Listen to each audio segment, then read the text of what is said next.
story you are about to hear is true. The names have been changed to protect the innocent. Fatima Cigarettes, best of all king-size cigarettes, brings you Dragnet on both radio and television.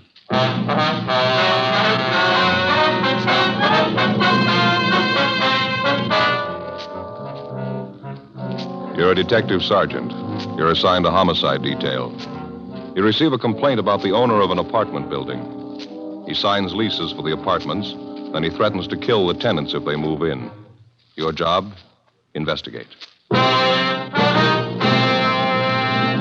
Comparison proves Fatima quality. Yes, comparison proves Fatima quality. Compare Fatima with any other king-size cigarette. 1. Fatima's length filters the smoke 85 millimeters for your protection. 2. Fatima's length cools the smoke for your protection. 3. Fatima's length gives you those extra puffs. 21% longer than standard cigarette size. And you get an extra mild and soothing smoke, plus the added protection of Fatima quality. Definitely the best quality in its class, but the same price as the cigarette you're now smoking. In Fatima, the difference is quality. Buy Fatima in the bright, sunny yellow pack. Best of all, king-size cigarettes.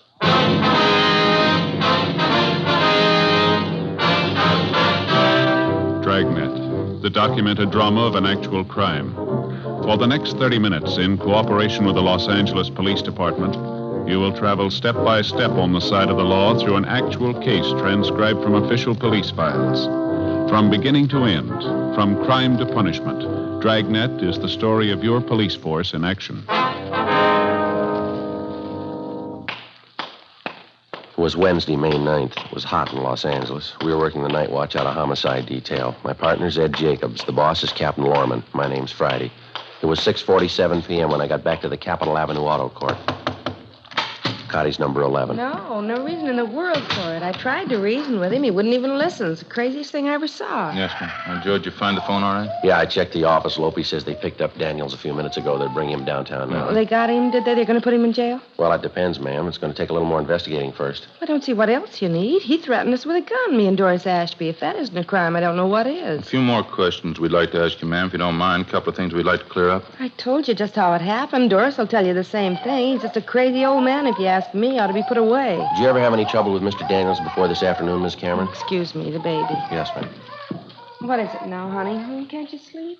You try now, won't you? Daddy will be home pretty soon. That's a good boy. You try and sleep now. Miss Cameron? Yes. Oh, you be quiet now. I don't want any trouble from you. You heard me. Be quiet now. You got your hands full, ma'am. Don't I know it? A canary, a 4-month-old baby trying to keep house in an auto court.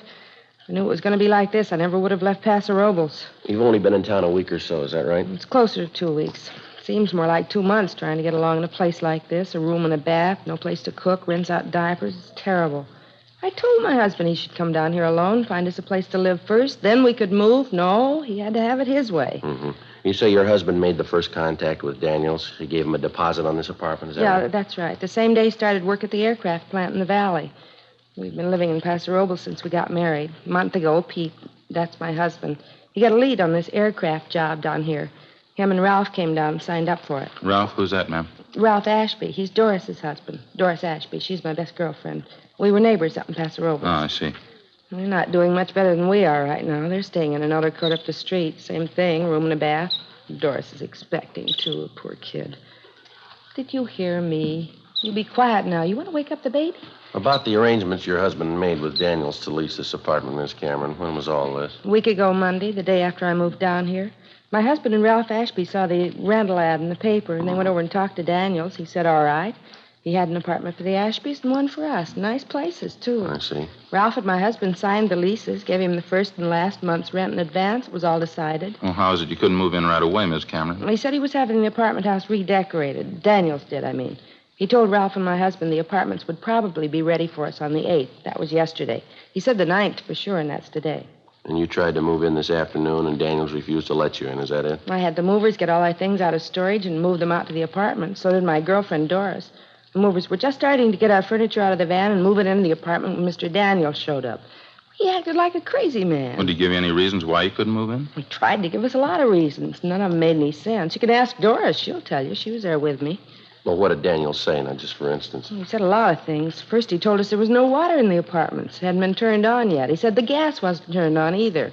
Well, I knew that was a lie. I was in the apartment late in the morning. Everything was fine. The gas was working, so was the water. I see. When I caught him in that lie, he got madder than ever, made some more excuses. Then he started yelling and swearing at me right there on the sidewalk. Said the apartment just wasn't ready yet. I told him to go climb a tree. We signed the lease. We paid the rent. We were moving in anyway.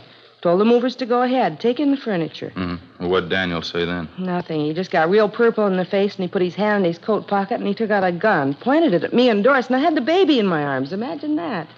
He actually told you he'd shoot you if you tried to move in the apartment, is that right? Well, in so many words, yes, he did. He threatened the moving men, too. They tried to talk to him. He wouldn't listen. We all tried to talk to him. He didn't make any sense at all. I wasn't going to take any chances with the baby in my arms. Doris and I got in the car and drove away. So did the movers. They left with us. Can't say I blame them either. Yes, ma'am. That Daniels must be out of his mind. It's the only thing I can figure. A real nut. Well, did either you or your husband have any arguments with him at all before this afternoon? No, everything was fine. This afternoon was the second time I ever spoke to the man. And he had no objections to your having children or pets in the apartment? None at all. That's one of the first things my husband told Daniels when he went to look at the apartment. We had a baby and a canary. Daniels said it was all right with him. He didn't object at all. I understand there's 6 apartments in the building, Miss Cameron, that right? Yes, that's right. They're all vacant as far as I know.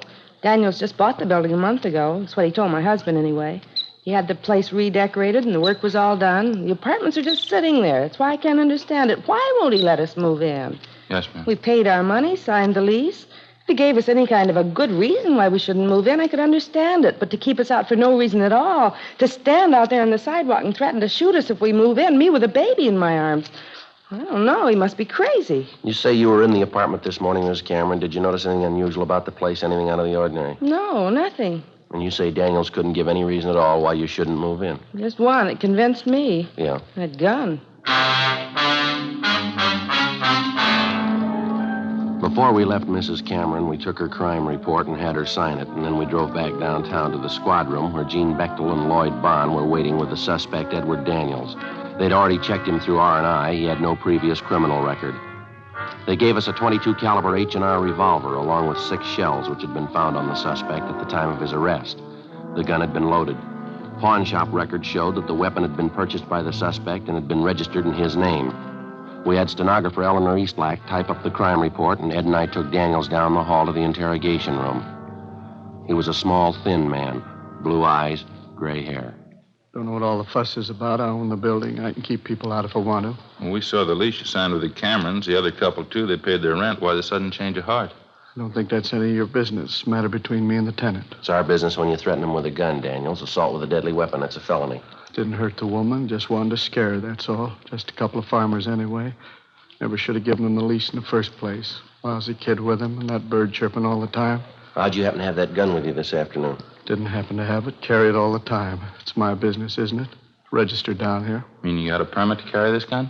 Don't need a permit. It's registered, isn't it? Who gave you the idea because the gun's registered you can carry it around your pocket? Friend of mine.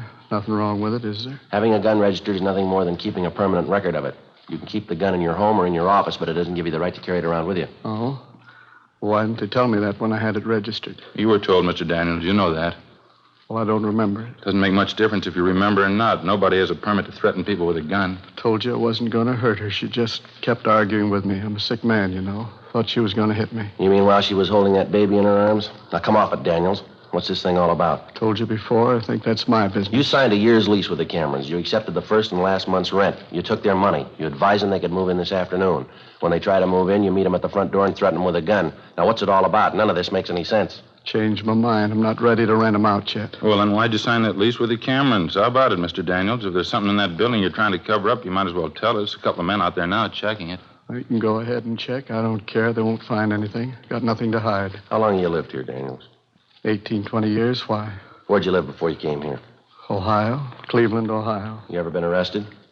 Yeah, a couple of traffic tickets. Cop said I went through a stop signal. I wasn't guilty, though. What's the point, anyway? What are you trying to get at? Trying to force me to let those people in that apartment? I'm not trying to force you into anything, Daniels. Business about the lease is a civil matter. That's between you and the Camerons. And what are you holding me here for? We told you. You threatened that woman with a gun. She signed an ADW report. What do you mean, ADW? Assault with a deadly weapon. Now, that's a pretty serious charge, Daniels. Didn't hurt the woman. Didn't even touch her. Pointed the gun at her, didn't you? Yeah. Gun was loaded, wasn't it? Yeah. It's capable of being fired. Yeah, but I wasn't going to shoot her, I told you. Just wanted to scare her off, get her out of there. It's the truth. I wasn't going to shoot her. What do I have to do to convince you? You don't have to convince us. What do you mean? Who do I have to convince? You got your choice, a judge or a jury. Ed and I took the suspect, Edward Daniels, down to the main jail where we booked him in on suspicion of 467 PC ADW. Before he was locked up, Daniels asked us if we would take the keys to his car and the keys to his apartment house to an Oliver Randall, an employee of his who acted as a janitor and general handyman at 2 other apartment houses Daniels owned. We told him we would.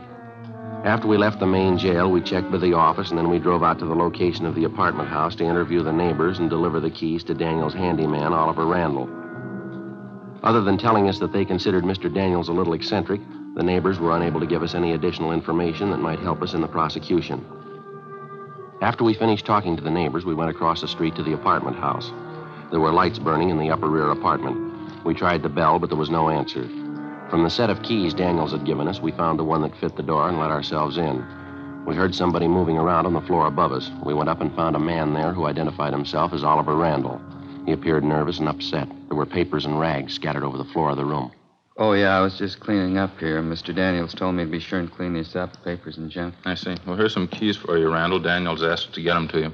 Oh, yeah, apartment house keys. Mr. Daniels was supposed to meet me here. He said 8 o'clock. I think that's what he said. I wonder where he is. You know where he is? Yeah, he's in jail. Oh, what's he doing in jail? Did he do something wrong? He's had a complaint filed against him, assault with a deadly weapon. What happened? He got mad at somebody? Mr. Daniels got an awful bad temper. When he gets mad at somebody, he doesn't forget it. I know. I worked for him. How long have you worked for him, Randall? I don't know. A long time. Maybe 5 years. I forget. You say Daniels has a bad temper. Have you ever known him to be violent, Randall? How's that? Well, have you ever known him to be violent? I mean, have you ever known him to hurt anyone? Well, I don't know. I don't remember. A lot of times he says he's going to do things. I worked for him, you know. A lot of times he gets mad at me. He says I don't work fast enough or I don't do the right things. He always carries his gun, you know. Once he said he was going to shoot me, I was pretty scared. You live with Mr. Daniels, do you? No, I have a room downstairs in another apartment house he owns, a place over on South Hoover. It's a nice room. It's got a window in it. You're on a regular salary. That the way you work? Yeah, $15 a week. I get the room free, too. It's not bad. You ever been arrested, Randall? Me? No, I've never been arrested. You ever been in the state hospital, any kind of an institution? No, I was up at Camarillo for a couple of years. I didn't like it too much. I came down here to live with my sister. She's dead now. She died about 4 years ago. She's the one that got me this job, you know. That's so? Oh, yeah. This isn't a bad job at all. Jobs are pretty hard to get now. That's what Mr. Daniels says. Real tough to get a good job now. That's why I do what I'm told. I better get on fixing up this place. Well, how'd all these rags and papers get here, Randall? The painters leave them behind? I don't know. I guess so. I guess somebody left them here.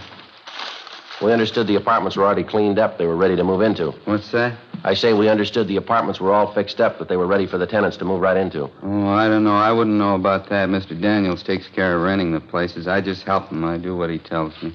Joe? Yeah? You notice that smell? Seems to be stronger out in the hall. Yeah, I think I do. How long's it been since the painters were working here, Randall? Do you know that? Painters? I don't know. A couple days, I guess. What's the matter? That's a pretty strong smell. Might be paint thinner or something like that. Don't you notice it? Oh, yeah, I've been wondering about that. I noticed it when I came in. It might be from upstairs, the attic. Painters were working up there, too, I think. Don't you think you ought to check it, see what it is? Mr. Daniels didn't tell me to. I guess I better, though.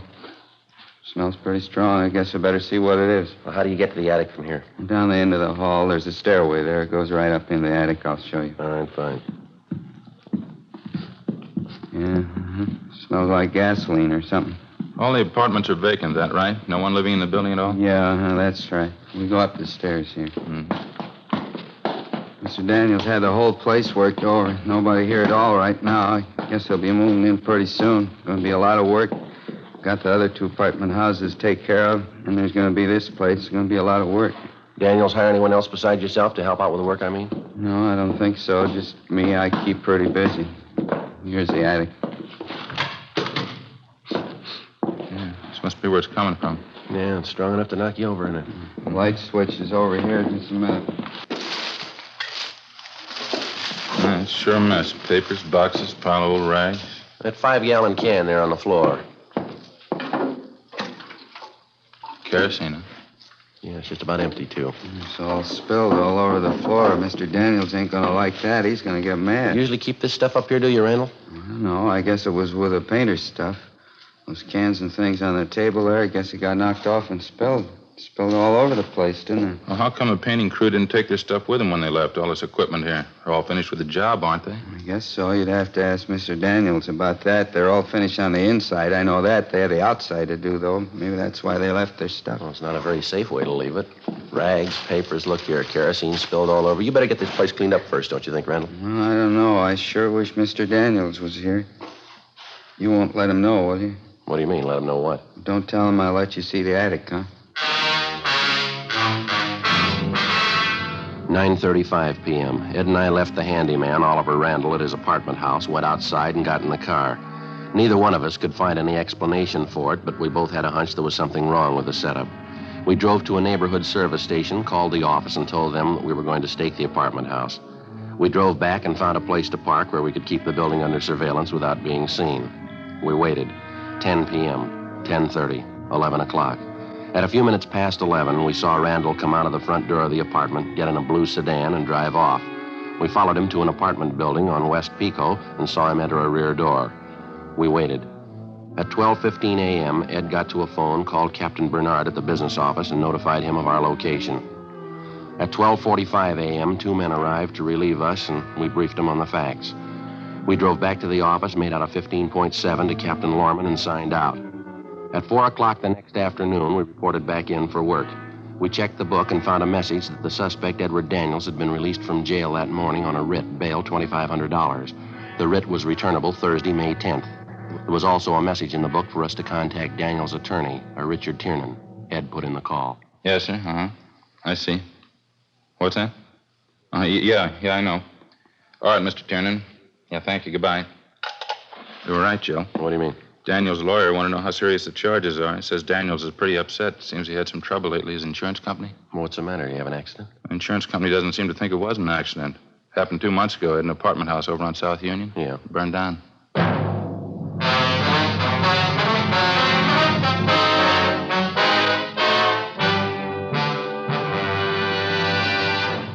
You are listening to Dragnet, authentic stories of your police force in action. Fatima, America's first largest-selling blended cigarette. Now, best of all, king-size cigarettes. Prove it yourself today. Compare Fatima with any other king-size cigarette. 1. Fatima's length filters the smoke 85 millimeters for your protection. 2. Fatima's length cools the smoke for your protection. 3. Fatima's length gives you those extra puffs, 21% longer than standard cigarette size. And in Fatima, you get an extra mild and soothing smoke, plus the added protection of Fatima quality. To show our confidence in Fatima, we make this money-back guarantee to every king-size cigarette smoker. Buy a pack of Fatimas. Enjoy Fatima quality, extra mildness, and superbly blended tobaccos. If you're not convinced Fatima is better than the king-size cigarette you're now smoking, just return the pack and the unsmoked Fatimas before August 1st, 1952, and we'll give you your money back plus postage. Fatima, Box 37, New York 1. Remember, because of its quality, its extra mildness, its better flavor and aroma, more smokers now insist on Fatima than ever before. Insist on the best. Fatima, extra mild and soothing, plus the added protection of Fatima quality. Smoke Fatima. Best of all, king-size cigarettes.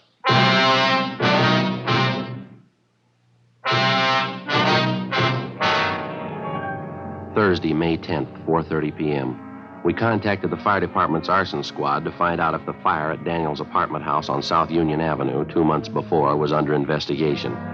After checking back, they told us investigators from the arson squad had found a large amount of kerosene to be present in some of the burned timbers found in the debris after the fire was put out.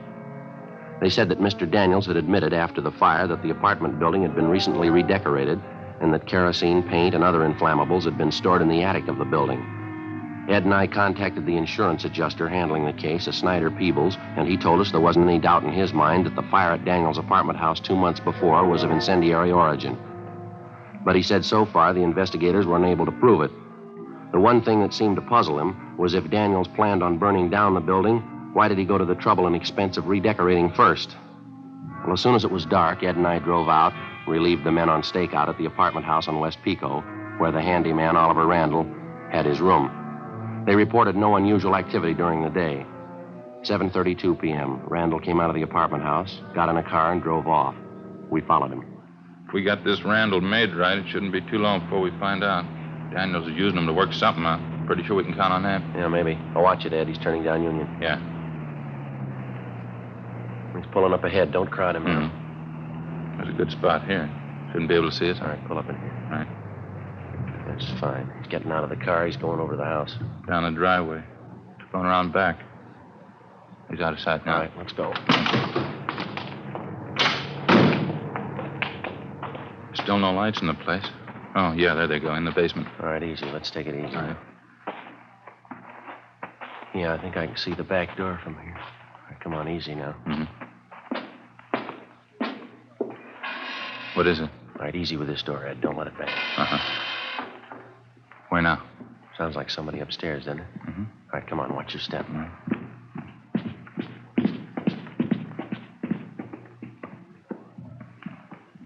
Come on, next floor up. Yeah.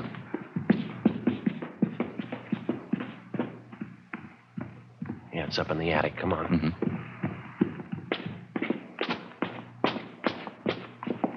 All right, come on. Through this door. Back in the corner, Ed. I see him. All right, hold it, you. What's the matter? There's a fire, Ed, over in the corner. I'll get it. Hold on to him. Right. Well, don't put it out. You need any help, Joe? You getting it all right? No, I'm getting it all right. Just a minute. Here, I got it. Okay. You want to get the lights? I got them. All right, Randall, what's the story? He told me to do it. He told me to come back tonight and burn the whole place down. Who told you? He said, Ollie, you go back to the place, to the attic, light a match, that's all, and then get out. Mr. Daniels, that's just what he said. Daniels told you to do this? He told me just light a fire and nobody'd know. He said there wasn't going to be any trouble. No trouble at all. Well, it gives you the edge, doesn't it? No trouble, he said. Yeah, well, next time you see him, you can call him a liar. 8:50 p.m. After making sure that the place was secure and that there was no danger of fire from the recent arson attempt, Ed and I took the suspect, Oliver Randall, outside and put him in the car where we questioned him. He made no attempt to disguise the fact that he had been directed by his regular employer, Edward Daniels, to commit arson by setting fire to the attic of the apartment house. In addition, he told us that Daniels had threatened him with bodily harm if he refused to obey the order and set fire to the building. He had this gun, you know, Mr. Daniels did. He always had it with him. I was scared of it, I don't mind telling you. Well, he threatened to kill you if you didn't do what he wanted, that it? Yeah, I guess so. He used to get mad a lot of the time, and he had this gun. He always had the gun. He'd get mad at me and tell me he was going to shoot me. I'm afraid of guns. How about the fire at the other apartment house, Ollie, the one over on South Union Avenue? Yeah, that was a big fire. Did you start that one? Daniels told me there was nobody living there. He said nobody'd get hurt. Nobody did get hurt, did they? Did you start the fire? Yeah, I guess so. I guess I did. Mr. Daniels tell you to do it? He said it was his building. He owned it. He could do anything with it he wanted to. I didn't want to do it. He told me I'd have to. He said he'd hurt me with that gun. And he said he'd fire me, too. I didn't want to lose my job. You knew you were doing wrong, didn't you, Ollie? Well, I guess I did, yeah. What could I do, though? I didn't want to lose my job. Good jobs aren't too easy to get nowadays. You know that. Where's Mr. Daniels now, do you know? You're not going to tell him what I told you, are you? He said not to say anything about it. He said nobody believed me anyway. Nobody. He said he'd tell everybody I was a liar. Said they'd believe him before they'd believe me. Well, where's Daniels now? If I tell you, you won't let him hurt me, will you? No, we won't let him hurt you. You're going to have to help us out, though. What do you want me to do? I'd like to find out where Daniels is first. He's in a movie over on Pico by his house. He's waiting for me. You mean he's waiting for you in the show? See, in the center section, 10 rows from the back. He's waiting for me now. Well, how's it you're supposed to meet him there? I don't know. He said if anybody wanted to know where we were tonight, this would prove we didn't start the fire. We were at the show. I was supposed to start the fire and then go to the show and meet him, 10 rows from the back, the center section. You want to show us where this movie is, Ollie? Yeah, okay. Mr. Daniels won't tell you anything. No, he's going to be mad. He won't tell you anything. Well, that's where we need your help, Ollie. What do you mean? We'll let him tell you. 9:44 p.m. Ed and I, along with the suspect, Oliver Randall, drove to the movie house on West Pico. On the way, we explained to Randall what he was supposed to do. 9:55 p.m. We parked our car half a block from the movie house, bought 3 tickets, and went inside. The feature picture was still on. There wasn't much of a crowd. We sent Randall down the aisle ahead of us and watched him move into the 10th row and sit down next to somebody. Ed and I followed him down and found seats in the road directly behind him. We recognized the man sitting next to Randall as Edward Daniels. Hello, Mr. Daniels. I did it just the way you told me up in the attic. It was okay. Nobody saw you? You didn't have any trouble at all? No, it was okay. I don't feel so good about it, though. What do you mean? What are you talking about? I don't know. Maybe somebody might find out. Don't you think we'd get in trouble if they found out? You just keep your mouth shut. I'll attend to that. Nobody's going to find out. All right, Daniels, you mind coming outside? We'd like to talk to you. What? What are you doing here? Come on, we'll talk outside. What's this all about? We'll let you tell us. All right, what do you want? You arresting me? That's right, mister. Why? What's it supposed to be this time? Think you know, arson, conspiracy. Caught Randall here, caught him right in the act. He told us the whole story. What? Ollie? What story? What is this? I told you I didn't want to do it, Mr. Daniels. I told you we'd get in trouble. Fool, stupid fool. Should have known better. Yeah, you should have. Just 2 questions for you, Daniels. Why'd you burn down your own property? Why'd you redecorate the buildings first? I never forgot it. Told him when it happened, I wouldn't forget it as long as I lived. What do you mean? Forget what? 24 years ago, I was just starting out. A small store back in Ohio burned down. Real fire. Lousy insurance company that wouldn't believe me. Had to sue. Lost the whole thing. Had to start all over again. I told him I'd never forget it. Told him I'd make him pay. And you've been nursing this grudge for 24 years? Why not? Why shouldn't I? I lost everything I had. Well, why'd you redecorate the apartment houses if you planned to burn them down? Simple. Gave me a good excuse. I could have all those things stored in the buildings. Paint, kerosene. Besides, who'd think I'd burn down the building right after I got done redecorating? Not a bad idea. Worked pretty good, didn't it? Yeah, you're going to jail. You figured.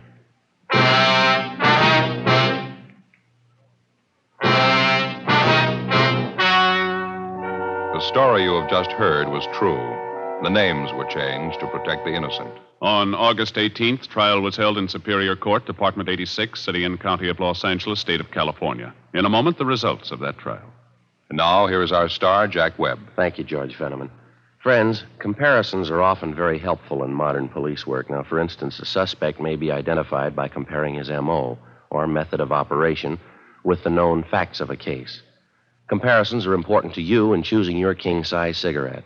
Compare Fatima for quality. You'll find Fatima's length filters the smoke 85 millimeters for your protection, cools the smoke for your protection. Fatima's length gives you those extra puffs, 21% longer than standard cigarette size. And you get an extra mild and soothing smoke, plus the added protection of Fatima quality. Buy Fatima. I'm convinced that you'll agree Fatima is the best of all king-size cigarettes.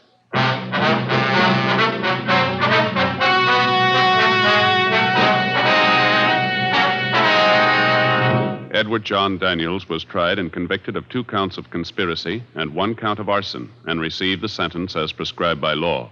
Conspiracy is punishable by imprisonment in the state penitentiary for not more than 2 years. Arson is punishable by a prison term of not less than 1 or more than 5 years. Daniels' accomplice, Oliver Randall, was examined by 3 psychiatrists appointed by the court and was found to be mentally incompetent. He was placed in a state hospital for the mentally deficient. The charge of assault with a deadly weapon against Edward Daniels was dismissed.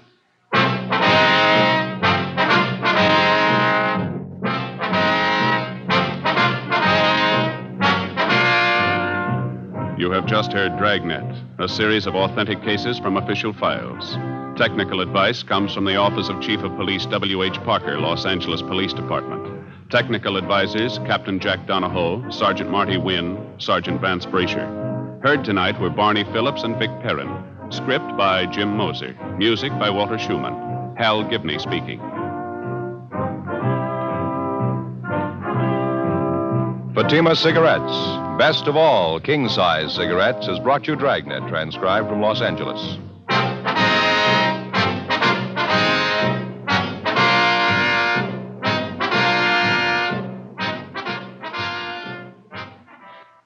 Now, it's Counter Spy on NBC.